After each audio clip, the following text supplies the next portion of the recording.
Today we will be discussing about some important common points about a group of antibiotics called as aminoglycosides. So, aminoglycosides. So, in this category, there are several examples, and the group aminoglycoside has some common characteristics. So, let us talk about at least 10 points which are common to the group of aminoglycosides. So, what are aminoglycosides? First question is, what are aminoglycosides? Aminoglycosides are antibiotics. They are antibiotics. They are polycationic compounds. So aminoglycosides are antibiotics. They are polycationic compounds, and they have the amino sugars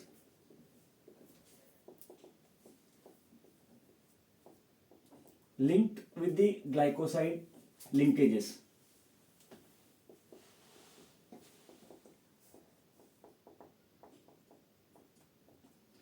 So the first point is, what are aminoglycosides? Aminoglycosides are antibiotics. These are polycationic compounds, and they have the amino sugars linked with the glycoside linkages. The second question is, how are they available?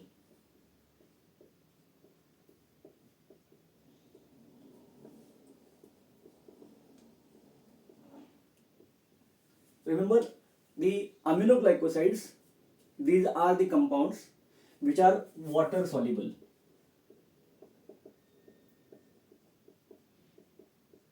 These are polar compounds.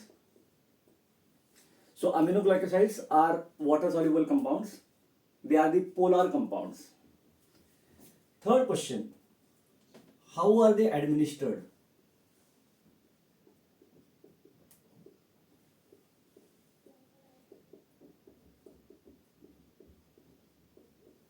Aminoglycosides, they are poorly absorbed when they are given by the oral route.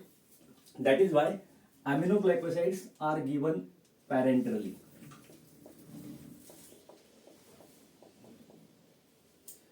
Why they are given parenterally is because the absorption when they are given orally is poor, because in the solution they become ionized, and that is why the aminoglycosides are given parenterally. Some examples, exceptionally, can be given orally. Neomycin is given orally. Some compounds of aminoglycoside, they can be given topically, but they are not absorbed when they are given orally.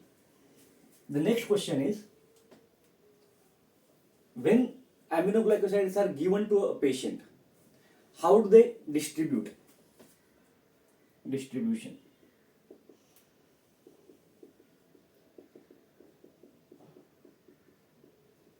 Aminoglycosides are distributed extracellularly, and their penetration in the CNS or the CSF is poor.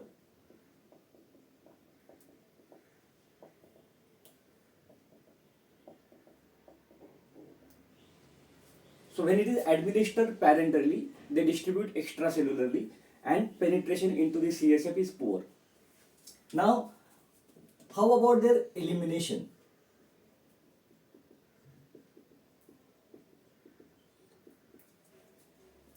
This is an important point as far as the aminoglycosides are concerned.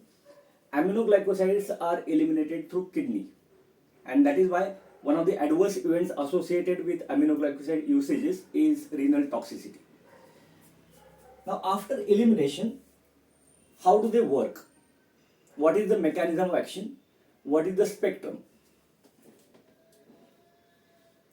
Aminoglycosides are good at the alkaline pH. Their activity at alkaline pH is good. So aminoglycoside, they act better in the alkaline pH. They are bactericidal in nature. Aminoglycosides are bactericidal in nature. That means they kill the bacteria. aminoglycosides, they are good against gram negative pathogens. Aminoglycosides are having a good activity against the gram negative pathogens. The mechanism how they work, they act by inhibition of protein synthesis. So aminoglycosides, they act by inhibiting protein synthesis. And in fact, we have a video wherein we have discussed all the drugs from the antibiotic category which work by inhibition of protein synthesis. And the last point is they share the toxicities, common toxicities called as ototoxicity and renal toxicity. So these are the 10 important points as far as the aminoglycosides are concerned. The first point is aminoglycosides are the antibiotics.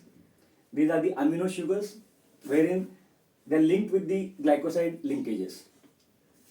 Aminoglycosides are water soluble compounds. They are polar compounds. They are administered parenterally because they are not absorbed when they are given by the oral route. Distribution is extracellular and their penetration into the CSF is poor. Elimination, aminoglycosides are eliminated by the kidney, that is by the renal route, and they have good activity at the alkaline pH.